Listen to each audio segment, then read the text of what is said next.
و 6 ڕۆژ بەسەر وادەی دیاریکراو بۆ لێکتێگەیشتنی نێوان ئەمەریکا و ئێران تێپەڕی. ڕۆژی دووشەممە دۆناڵد ترامپ لە پۆستێکی تۆڕی کۆمەڵایەتی تروثدا دەڵێت ئامانجی یەکەم و هەمیشەیی ئەمەریکا ئەوەیە کە ئێران هەرگیز نەبێتە خاوەنی چەکی ئەتۆمی. هەر ئەمڕۆ سەرۆکی ئەمەریکا گوتی کە جگە لە تەسلیم بوون هیچ ڕێگایەکی دیکە لە پێش ئێران نییە. پێشتری سەرۆکی ئەمەریکا بەبیری هێنابەوە کە دەرەنجامی جەنگی ئێران هەر شتێک بێت ئەوان ڕێگە نادەن کە ئەو وڵاتە دەستی بگاتە چەکی ئەتۆمی.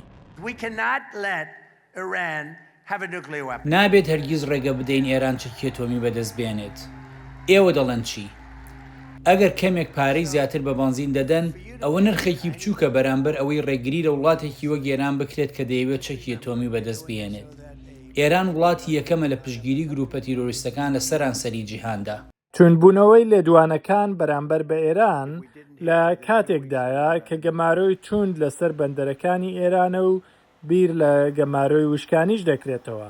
هەروەها کۆشکی سپی دووپاتی کردووەتەوە کە ئەم گەمارۆیانە بەردەوام دەبن هەتا ئەو کاتەی ئێران بە تەواوی دەستبەرداری چەکی ئەتۆمی دەبێت و بازرگانی لە گەروی هورمز ئازاد دەکات.